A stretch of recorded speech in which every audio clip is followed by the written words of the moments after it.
Welcome back to the State and Local Sports Show. After a week off, we're back. I'm here with Mark Tennis, co-founder and editor of CalHighSports.com. They call this the deadest week in sports in America, Mark. We're just right after the All-Star Game, the Major League Baseball All-Star Game and the Home Run Derby, right before baseball play resumes. Yet there's still kind of an anticipatory time for high school sports, and I kind of had that in mind this week writing my column. Been saying this since December. I believe that St. Mary's football, after two really brutal ways to end the season, they lost to Grant by a touchdown in the Division II finals 2 years ago. There was a potential touchdown where it looked like Dewey Cotton scraped the pylon taken away last year.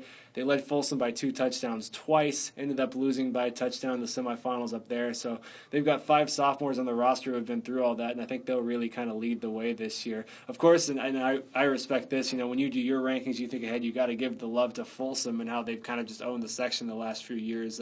What really early in the process here, how do you foresee the elite football teams in this section? Well, I think St. Mary's and Del Oro and Folsom would be the top 3 in any particular order. It just depends on how you approach preseason rankings. We approach preseason rankings as more of a starting point and not necessarily a predictive sort of prediction on what we think is going to happen. I think they're 2 separate things, and because it's a starting point, I think what Folsom has accomplished in the last 3-4 years, and they haven't lost a game to any team in the section in 4 years. I think they have to be like the number 1 ranked team until they lose or until it gets proven to be incorrect on the field. St. Mary's, in my mind, has always lacked a lot of depth. They have good star power, but sometimes they lack the depth to really play with the big boys. Now, the thing about them this season is we're going to find out right away where St. Mary's kind of fits in the NorCal pecking order, because they're playing Sarah of San Mateo immediately, and Sarah is the pick by some people to be the best team in the CCS, and then Sarah in its next game plays De La Salle. So we're going to know pretty quick, I think, where St. Mary's fits in the pecking order, and Del Oro plays pretty good teams early on, and so does Folsom. So I don't think it's going to take long to figure it out, but I would tend to put Folsom first, and then probably Del Oro second and St. Mary's third if you were ranking the teams to start in the Sac Joaquin section. Now, Mark does a weekly column for The Record and StocktonPreps.com and RecordNet.com. This week, it's the week after we released our Charles Washington Award, celebrating athletes who great in athletics, academics, and community service. Could you tease your column a bit this week? And I think it's a really important issue that you're talking about. Well, when I started writing, I was mainly wanted to focus on Coach Washington's career because we have all their scores at Edison in our card files. So I wanted to get, how he turned the program around. They had 4 straight 9-1 seasons and some of that nature. And what always has caught my attention with the Charles Washington Awards is the comment that he was the first black head football coach in Northern California. And that to me is always, I never knew that before. It didn't come from Cal High Sports, and we do a lot of history. I'm 95% sure that it's correct. The only thing I would caution against is in World War II, there were a lot of coaches out there, different coaches of different teams. We even had a woman coaching up in the northern section of a football team. So there might have been one somewhere along the way that we just don't know about. But be it as it may, I started thinking about all the different black coaches that have come along in Northern California since Coach Washington and during Coach Washington. And the fact of the matter is there's still, even to this day, very, very few. In all of Northern California, there's probably only, Jesuit has a black coach, and Monterey Trail. But, all through Northern California just are not very many. So when you say he's the first black football coach in Northern California, one of the reasons is because there just aren't that many even now. And that's sort of sad. And I hope it changes. I wish more young black athletes would get into coaching. It's such a great career, and they would serve as such good role models to a lot of the kids out there. Yeah, it's interesting, especially in this area where there's such a proud black culture. I think it would be great to see more coaches. In the TCAL now, with the departure of Brian Gray, there are no black coaches in that league. To the best of my knowledge, not in the Valley Oak League either. I'm not sure. In the SGA, it is hardening.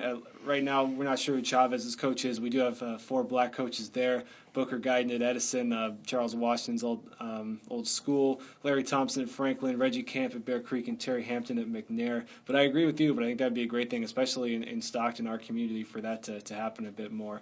It's also it's a time for not interscholastic basketball, but it is the AAU season, and Port City, a team from Stockton, just beat the Chino Hills AAU team, which is not the equivalent of beating actual Chino Hills High School, but still a pretty big deal for summertime hoops. And it also sounds like, according to Ronnie Flores, who's a correspondent and a big boys basketball writer for Cal High Sports and other outlets, that Andre Kelly, an incoming junior at Lincoln, has been pretty excellent.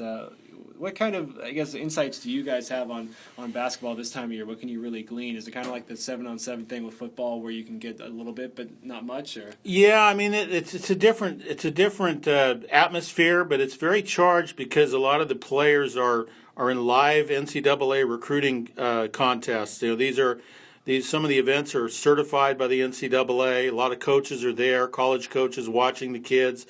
So there may not be much crowd and everyone wearing shorts and being in the summer, but this is a very good proving ground for a lot of these, especially younger players, the incoming sophomores, incoming juniors, who really want to try to make a name for themselves. So there's a lot of events this weekend in Southern California where there's a lot of Northern California teams that are attending. So it'll be interesting to see if somebody kind of leaps out in that mix. But Andre Kelly definitely has made a name for himself. He did last year as well, so he's done well in this atmosphere, and he had a good season last year on the court for Lincoln too. Cal High Sports has been rolling out All-State softball, the main list, the big one coming up pretty soon here. Then you'll head into All-State baseball. You also have athletes and schools of the year. Charles Washington's award is kind of a mix that we take academics and community service into account. It was interesting in that you mentioned, who might be from around here if we did that award. You look on the boys' side, if we did 3 sports every season, Javon Woods at Franklin would be up there. Football, basketball, track and field, and very good at all 3. For 2 sports, Ronaldo Tijero from Antigua was first team all-area baseball and football. The first time in my short tenure here I've seen that. You also have DJ Wyatt from Sierra, basketball and football, both all-area in one way, shape, or another. For the girls, 3 sports, Jasmine Farms, our track and field athlete of the year for girls at Stagg. She's going to Cal State Northridge for track field, and Daisy Contreras from McNair, water polo, basketball, and soccer. So for you, what's your favorite part of this time of year for the accolades that you guys do? I imagine it's athletes and schools of the year is pretty special. Yeah, when we get done with the all-state teams in baseball and softball, which we're still working on, it takes a long time because we don't have a lot of people working on it, and it just takes a long time to be thorough and correct. We go right into the athletes of the year and the school of the year. The school of the year probably gets the most attention because we have athletic directors that really try to lobby for it. The places like Buchanan and De La Salle and Torrey Pines of San Diego, Loyola of Los Angeles, and the other major contenders. And that's kind of fun. But the athletes of the year is also interesting. We have a very close call on the boys' side that is still, being decided. Michael Norman, the great track athlete from Vista Murrieta down in Southern California, and Lonzo Ball, the great basketball player from Chino Hills. Now, Michael Norman just missed going to the Olympic Games in the 200 meters. Now, if he'd gone to the Olympic Games, does that mean for sure he's the athlete of the year? Or is Lonzo Ball did in basketball so historically great that he's still the leader? So that's a decision that we're glad we've waited on. And it's still not even clear which way it's going to go, because those are 2 of the best in their sports we've had in a long time. And when you get to the state athlete of the year, it's really hard and getting harder and harder to pick those 2 and 3 sport athletes for those honors, because you're going up against people who are really transformative athletes in their sports.